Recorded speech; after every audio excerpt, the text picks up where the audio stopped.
Uy! Hello guys! Ito sitwasyon ngayon dito. Ayan. Mahagupit si Bagyong Upong. Ayan guys. So itong ating crayfish pond, namula siya oh. Namula siya dahil na bagsakan ng ano, bagsakan ng ano yan, parang ng nyug, nyug oh, babaw. Yan.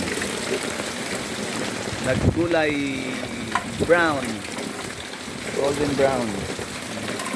Tapos ito ang Palanggana Pond. Palanggana Pond guys. So may ano tayo dito guys, may trayo. May trayo dito guys. Ayan. Nakita niya yan, nakatago yan. May trayo tayo dyan guys. Isang trayo dito, isang trayo dyan. Tapos dito guys, dito guys. Yan. Dito guys, may mga railings tayo dito. So binilang ko yan nung linggo. Merong ano dyan, 133 railings. And tapos dito guys, may ano tayo dyan.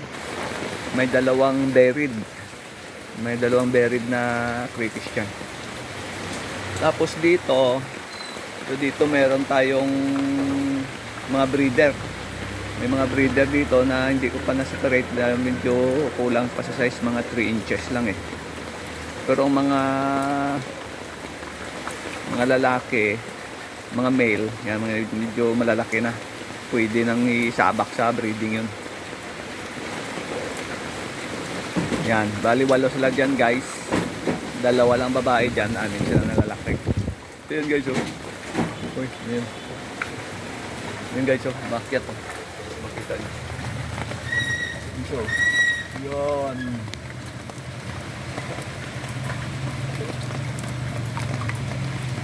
Ayun siya, makyat. Gusto yatang tumakas ah. Tapos dito guys, mayroong 2 babaeng breeder dito. May isang medyo buried, meron ng railings. Hindi ko lang nabilang dahil hindi ko natapos linis nung linggo. Hindi ko nalinisan to nung linggo. Ito lang hindi ko nalinisan. So may 2 breeder dyan na na babae. Tapos nandyan dyan ang kauna-unahan kong breeder na babae. So siya lang natira. Sa 5 lang ang binili kong noong February 2024, isa lang ang natira. Yan. Bali, ang binili kong 5, ang isa nakatakas. Tapos ang isa nang namatay.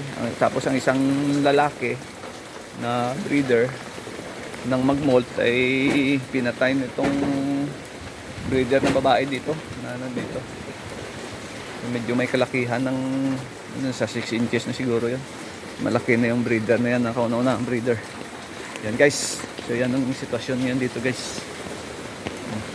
Kumahagupit si Bagyong Upong. Yan. Kumakalabog dun sa namin, bubong. So yan guys, thank you for watching. Please don't forget to follow, like and share. Thank you.